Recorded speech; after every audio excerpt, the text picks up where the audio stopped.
Olá, sejam bem-vindos a mais um vídeo aqui no canal. Hoje vamos tratar do tema Como viver um verdadeiro Natal. E este é um tema muitíssimo interessante porque todos os anos os cristãos pensam sobre como se aprofundar nesta jornada espiritual que é o Advento, como se aprofundar na fé. Para além disso, existem pessoas que não são cristãs, mas que estão dispostas a conhecer mais da Igreja, estão dispostas a conhecer mais de Jesus. Então, esta época é uma época propícia a isso também a quem não é cristão, mas está de coração aberto, como eu disse. Para além disso, este vídeo também é muitíssimo importante para os cristãos que se acabaram de converter e que, por falta de base, por falta de experiência na fé, não sabem como conseguir esta profundidade que o Advento exige, esta época de conversão interior. Então eu acredito que este tema vai beneficiar tanto os cristãos que já estão há muito tempo neste percurso, nesta caminhada, como aqueles que se converteram recentemente, como até pessoas que ainda não se converteram. Posto isto, é muito importante saber, em primeiro lugar, o que é o Advento. O Advento deriva do latim adventus, que deriva do verbo advenir. E isso significa o quê? Significa, em português, chegar, vinda. Portanto, o Advento, na Igreja, é a preparação para a vinda de Cristo, para a vinda de Jesus. É importante não haver dúvidas relativamente a esta parte. O Advento conta com 4 domingos que antecedem o Natal. Portanto, se nós olharmos para o calendário de 2025, vamos perceber que o Advento neste ano começa no dia 30 de novembro, um domingo.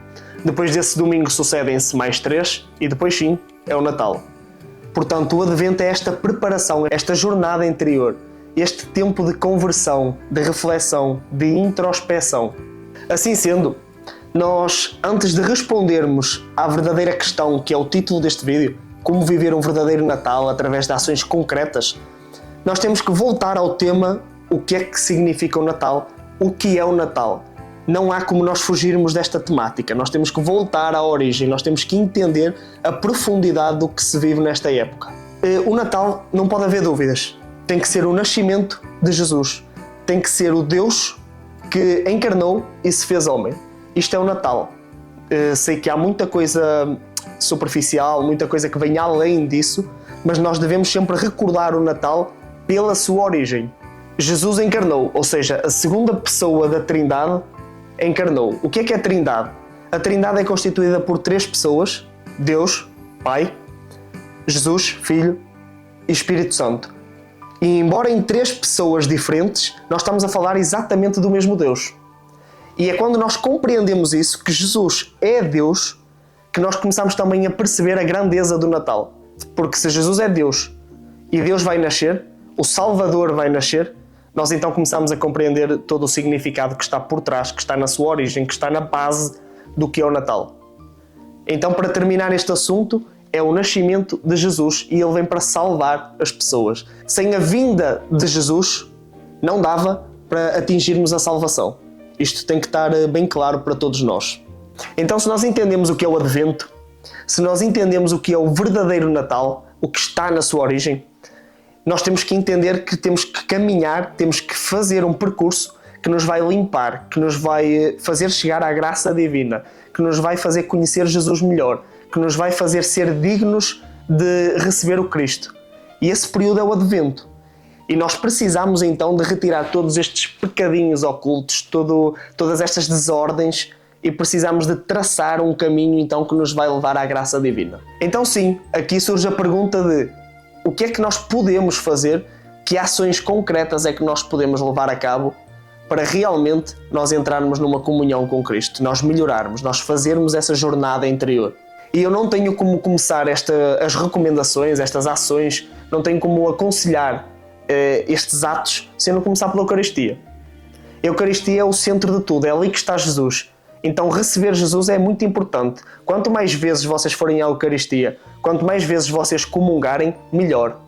E mesmo que alguém aqui, e é perfeitamente normal, mesmo que alguém não esteja em estado de graça para comungar, ali está Cristo na mesma. E só o facto de nós estarmos ali diante de Cristo já nos faz melhorar, já nos faz entender qual é o caminho, qual é o objetivo, qual é a nossa direção.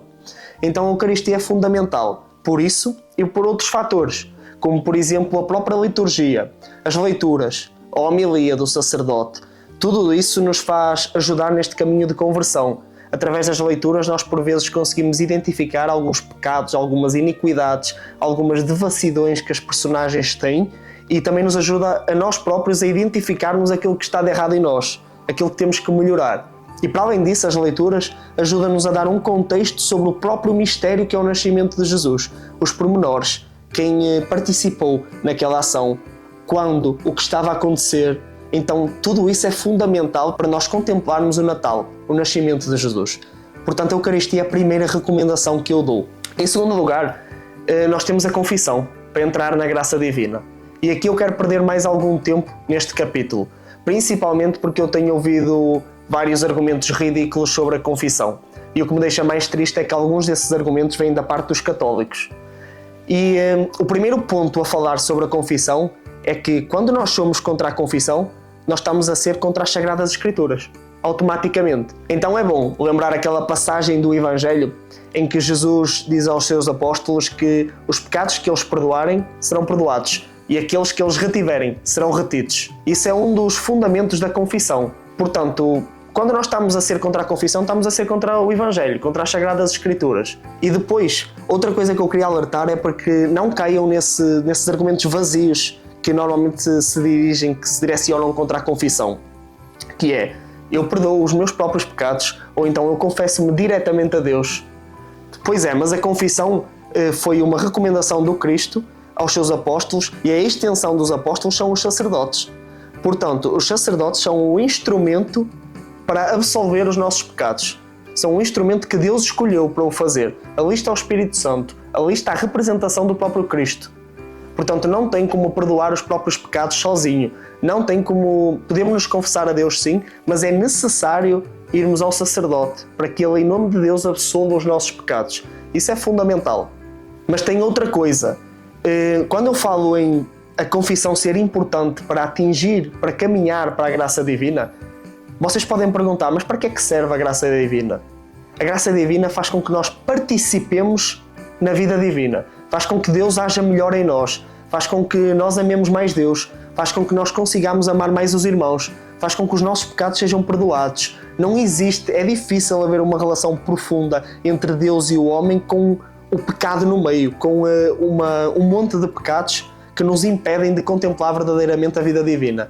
Então a confissão ajuda-nos a retirar esse pecado, a absolver.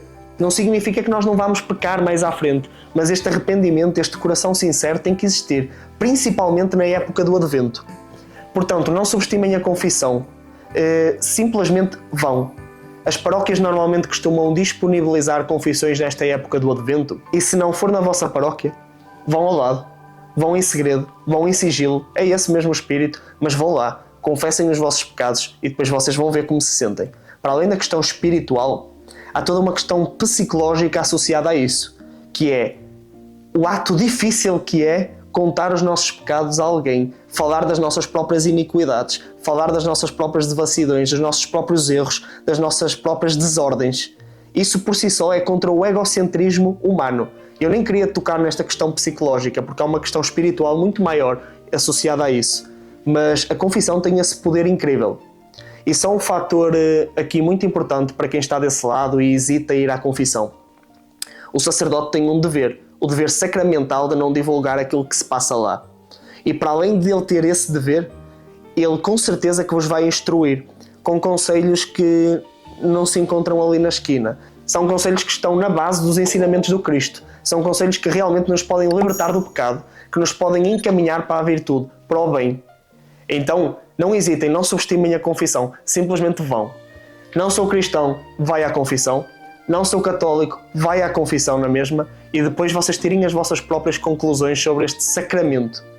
Que é bom lembrar que isto é um sacramento. E esse sacramento é fundamental para encontrar a graça divina. Terceiro tópico que eu gosto de aconselhar: redução das distrações neste período do Advento. Isso significa que eu devo reduzir um pouco a minha utilização das redes sociais, séries, filmes, tudo aquilo que nos desconecta do principal. Estou com isto a dizer que vocês devem eliminar, não é isso que eu estou a dizer, mas devem reduzir o barulho daquilo que não importa, daquilo que é secundário no Natal. E reduzindo estas práticas, nós abrimos lugar, abrimos tempo para frequentar outras ações, para levar a cabo outros atos. Eu falo de leitura bíblica, eu falo de oração, eu falo de ler textos que aproximem a nossa razão da fé e que, para além disso, elevem o nosso espírito.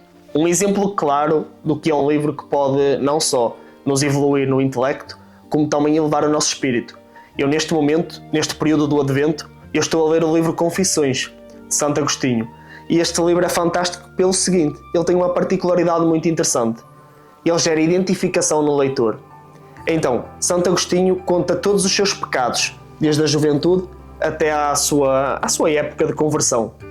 E o mais engraçado neste livro, em qualquer um dos pecados tu te vais encaixar. Se nós não nos identificarmos com este pecado, nós vamos acabar por olhar para este e dizer que é para nós. E se não for neste, nós vamos conseguir nos identificar com outro.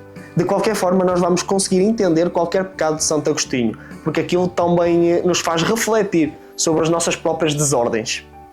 Então esse livro ajuda-nos não só a pensar sobre as nossas próprias condutas, sobre o nosso próprio caráter, como depois nos ajuda a deliciar o amor que Santo Agostinho tinha para com Deus. E depois também nos ajuda a cultivar esse amor. Santo Agostinho até nas palavras expressava esse amor e esse amor estava até de forma poética presente nos textos dele. Portanto, é muitíssimo importante. Este livro é fantástico. Eu recomendo imenso a lerem neste período do Advento, porque é como eu disse, ele ajuda não só no exame interior, como também a amar mais Deus. É impossível ler Santo Agostinho e não amar mais Deus. Isso é impossível. Então, este é um dos exemplos de livro que eu aconselhava muito para esta época. Tem outros que eu já falei noutros vídeos. Qualquer livro cristão que nos faça meditar sobre o nosso caráter, sobre as nossas ações, sobre a própria graça divina, tudo isso nos vai ajudar muito a elevar a qualidade da nossa conversão, da nossa caminhada, do nosso Advento. Por último, eu quero vos aconselhar a terem uma postura de sacrifício neste Advento. E o que é isso que eu aconselho agora? De manter essa postura, essa disposição de sacrifício. É basicamente nós fazermos coisas difíceis para nós e oferecer esse sacrifício a Deus, como forma de elevar o nosso espírito e diminuir um pouco as sensações, os desejos, os prazeres da carne. Esse é o grande objetivo do Advento, que nós elevemos o nosso espírito, que nós demos mais ouvidos ao nosso espírito do que aos nossos desejos, à futilidade que também anda à volta do Natal. Então, o que é um exemplo claro desta disposição de sacrifício? Por exemplo, e eu espero que não entendam isto no sentido literal, mas que entendam a mensagem que eu quero passar. Quando eu estou habituado a comer doces todos os dias, até de forma desajustada, eu em oração ofereço o sacrifício a Deus de não comer doces durante a semana e, por exemplo, só comer ao fim de semana, mas tem que haver aí um coração sincero, uma disposição de melhorar, de oferecer o sacrifício a Deus. Isso é uma postura de sacrifício. Isso é uma disposição de sacrifício. Isso é algo que nos vai levar para a virtude. Isso é algo que nos vai levar para as boas ações, que nos vai levar para escutar mais as coisas de Deus. Por exemplo, quando eu não treino e no período de Advento eu esforço-me por treinar mais vezes, por cuidar mais da minha saúde e ofereço esse sacrifício que é o ir treinar a Deus. Isso tudo é como se fosse um alimentar do Espírito, da virtude. E tudo o que é virtude leva-nos a Deus. Então, estas são algumas das práticas que se podem levar a cabo no Advento. O interessante é que isto pressupõe uma relação honesta, uma relação de subjetividade. O que é difícil para mim neste Advento? É ler, é estudar, é ir à Eucaristia. Eu não costumo ir, então eu tenho que fazer esse sacrifício. Esta postura, esta disposição de nos sacrificarmos, ela já deve existir no cristão durante o ano. Mas na época do Advento é muito mais importante. Eu falei do jejum, eu falei do exercício, eu podia falar de muitas coisas. Eu podia dizer também que é tempo de nós olharmos para a nossa família e vermos se eles precisam de ajuda em alguma coisa. É tempo de olhar menos para as nossas coisas, principalmente para aquilo que não é importante, e olhar mais para a necessidade do outro. É tempo de nós levarmos a cabo atos de caridade. Por exemplo, nesta altura as pessoas dizem que existem muitos atos de caridade e que não faz sentido nesta altura do ano levá-los a cabo, porque já há muita gente que ajuda. Não é isso.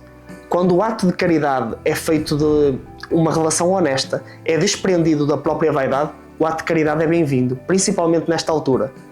Mas o que é importante é que esses atos precisam de estar desprendidos de vaidade. Não tem sentido algum eu fazer uma ação boa, e depois levantar a mão a dizer que fui eu. Isso é vaidade. Isso é nós a sermos egoístas. Isso é nós a querermos o reconhecimento e o mérito todo para nós. Isso não são atos de caridade. Mas quando isso é feito de coração sincero, arrependido, em oração, com uma profunda vontade de nos relacionarmos com Deus, de ajudarmos o irmão, de querermos o melhor para ele, os atos de caridade são bem-vindos. Por exemplo, quando nós ajudamos na nossa paróquia, se eu pertenço a algum movimento, ou até se eu não pertenço, mas me disponibilizo para ajudar em alguma coisa, eu estou a viver o espírito do advento na prática. Eu estou a viver isso tudo. Então, todos estes atos são muito importantes para nós levarmos a cabo nesta altura. Isso vai nos ajudar a trilhar uma jornada que está muito além daquilo que é superficial, daquilo que não está na origem do Natal. Joel, ok, eu já entendi o que é o Natal, qual é a sua origem, de que é que falamos quando nos referimos ao Natal. Eu já entendi até o que é que eu preciso de fazer, quais são as ações concretas. Eu sei que tenho que ir à Eucaristia, eu sei que tenho que ir à confissão, eu sei que tenho que ler a Bíblia, eu sei que tenho que rezar, eu sei que tenho que fazer atos de caridade. Eu preciso desta jornada interior, porque senão eu não vou viver um verdadeiro Natal. Mas há sempre uma dúvida que surge. Eu preciso de ser contra a árvore de Natal? Eu preciso de ser contra os presentes que se dão na ceia? Eu preciso de ser contra as decorações de Natal, contra as luzes? E eu digo que não, nós não precisamos de ser contra a árvore de Natal. Eu não sou contra a árvore de Natal. Eu não sou contra os presentes, eu não sou contra as decorações e contra as luzes. Desde que isso não nos impeça de observar qual é a origem, qual é a essência do Natal. Desde que isso não nos desfoque do nascimento de Jesus. Porque se nós fazemos tudo isso, e se isso nos aponta para Cristo, se isso nos faz lembrar de Deus, de todo o mistério do nascimento, isso pode até ser um contributo. É exatamente isso que o Catecismo da Igreja Católica diz. Eu creio, espero não estar enganado, que ele não refere árvore de Natal, que ele não refere decorações, luzes, ele fala em elementos externos. E ele diz que se esses elementos externos convergirem para Cristo, para o mistério que nós estamos a contemplar, para a própria época, para o verdadeiro sentido do Natal, se eles convergirem para aí, isso pode ser um contributo para nós aprendermos mais, para nós aperfeiçoarmos mais a nossa noção de Natal. Porque, por exemplo, numa igreja, e eu também já pertencia a um movimento e já colaborei muito nestas festividades de Natal, normalmente as chamadas festas do menino, que são pessoas que se disponibilizam também a dinamizar esta parte do Natal. E quando nós estávamos nessas atividades, nós fazíamos sempre um presépio na igreja e começávamos com a Sagrada Família. Aliás, não existe árvore de Natal se não houver Sagrada Família. Isto é um ponto que tem que ficar já aqui esclarecido. Não existe fazer decorações de Natal se nós não temos o principal, que é a Sagrada Família. Isso é o centro do Natal. Mas quando nós fazemos esse presépio, por cima da Sagrada Família está uma árvore de Natal. E quando nós trilhamos esta jornada interior, quando nós fazemos tudo aquilo que eu falei para trás, aquelas ações todas, quando nós nos conectamos de verdade com Deus, quando nós estamos a procurar evoluir, nós olhamos para essa árvore de Natal e vemos um reflexo da vida eterna. Aquela verdura, aquela luminosidade toda faz-nos refletir sobre a vida eterna. E quando nós olhamos para cima dessa árvore e vemos a estrela, faz-nos lembrar da luz de Belém, automaticamente. Se o cristão trilhou essa jornada, ele automaticamente vai olhar para todos esses elementos e vai ver algo divino. Então, na ceia de Natal, quando nós trocamos os presentes, nós lembramos exatamente dos magos a dar os presentes ao menino. E quando nós trocamos tão bem esses presentes, nós lembramos da virtude da generosidade. Nós lembramos do quanto é necessário desprender-nos do bem material para gerar um benefício no outro. Então, todos estes elementos externos, como vocês podem reparar, apontam-nos para Deus. Até na igreja, quando nós vemos as luzes de Natal. As luzes de Natal na igreja, a iluminação do edifício, não é um mero objeto de decoração. Nós iluminamos a igreja porque ali é um lugar santo. Ali vai-se louvar a Deus na manhã de 25 de dezembro ou até à meia-noite, na Missa do Galo. Ali vai-se louvar a Deus, vai-se contemplar o nascimento de Deus. Então, nada do que é elemento externo pode fugir àquilo que é o verdadeiro Natal. Tudo tem que apontar para Deus. E se assim é, até nos ajuda a compreender este mistério, este fenómeno que é o nascimento de Jesus, aquele que nos vem salvar. Ok, Joel, mas então há forma desses elementos externos nos desconectarem, desvirtualizarem o sentido do Natal? há formas. Nós também podemos viver esses elementos externos de forma errada. E isso sim atrapalha o sentido de Natal. Por exemplo, eu já toquei no assunto. Quando nós fazemos a árvore de Natal, as decorações em casa e nos esquecemos da Sagrada Família. Aí estamos a errar profundamente. Quando nós fazemos as decorações, as luzes, todos esses cenários bonitos, mas nós não vamos à Eucaristia, mas nós não fomos à confissão, mas nós não lemos a Bíblia, mas nós não rezamos, nós não ajudamos a família, nós não ajudamos quem mais precisa. Aí nós estamos a viver um Natal completamente materialista, disfarçado com um pouco de hipocrisia. Só que há aqui um ponto, é que nós podemos enganar os outros, podemos enganar nós próprios até, mas nós não conseguimos enganar Deus. Portanto, o meu conselho é que vivam todos estes elementos, mas lembrando-vos do próprio nascimento de Jesus, daquele mistério que nós estamos a contemplar no Advento e no Natal. Portanto, sim, isso ajuda-nos se nós soubermos purificar a nossa intenção, como dizia São José Maria de Escrivá. Então, para concluir este vídeo, eu queria trazer uma ideia que está presente no livro Vida Intelectual, do Sertilanges. E o Sertilanges dizia uma frase que me marcou, que é até uma das ideias centrais desse livro. E ele dizia que o intelectual não deve ser um isolado. Ele deve estudar, ele deve contemplar a verdade no secreto, ele deve entrar em espírito de oração, mas logo que ele possa, ele tem que voltar ao mundo e espalhar a verdade pelas pessoas que precisam. Ele tem que trazer essa luz ao mundo. Faz lembrar até a alegoria da caverna, de Platão, que ele sai, descobre a verdade e volta para ensinar às pessoas. Então é um pouco essa a ideia que eu quero trazer para concluir este vídeo. É que o cristão, por viver estas várias etapas que eu mencionei atrás, a missa, a confissão, a leitura bíblica, a oração, tudo isso, ele não tem que se isolar completamente. Ele tem que ter esses momentos, mas tem que voltar. Ele tem que trazer aquilo que de melhor existe em nós. E aquilo que de melhor existe em nós é o próprio Deus. Porque, como dizia Santo Agostinho, o Deus está dentro de nós. Nós só precisamos de retirar tudo aquilo que nos atrapalha de contemplá-lo, de viver com profundidade. Nós só precisamos de afastar aquilo que não importa, reduzir o ruído e ir em direção a ele. Há até um trecho no livro Confissões de Santo Agostinho em que ele refere exatamente isso. E ele diz: tarde te amei, ó beleza tão antiga e tão nova. Tarde demais eu te amei. Eis que habitavas dentro de mim e eu te procurava do lado de fora. Então é isso. Nós temos que encontrar Deus dentro de nós, temos que trilhar esta jornada de advento, de purificação, de percurso até à graça divina, e depois temos que espalhar, temos que levar essa esperança a todos aqueles que precisam.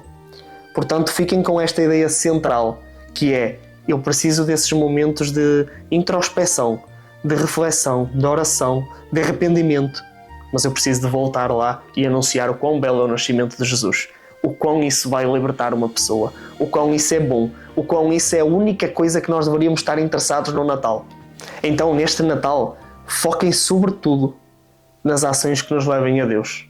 Não precisam de se fechar no quarto, não precisam de se isolar completamente do mundo, mas percam o vosso tempo, acima de tudo, a elevar o vosso espírito. Essa é a maior habilidade que se pode adquirir na vida. Então, neste Natal, nós só precisamos disso. E vocês vão ver que, no final do Natal, a realização, a alegria, a paz interior é bem maior do que se vivermos um Natal totalmente materialista e fútil. Obrigado a todos por terem assistido. Esta é a mensagem que eu gostaria de passar. Nesta fase é muito importante vocês darem o like, é muito importante vocês darem o feedback nos comentários. Eu leio todos os comentários que colocam e, acima de tudo, eu quero que neste vídeo em especial vocês enviem este conteúdo para aquelas pessoas que estão realmente a precisar dele. O algoritmo, ele não está muito interessado em divulgar este tipo de temas, portanto eu necessito muito da vossa ajuda para chegar a mais gente, para conseguir levar o meu trabalho a mais pessoas e para que mais pessoas conheçam a verdade. Portanto, até o próximo vídeo. Obrigado por terem estado cá, bom Advento e fiquem com Deus.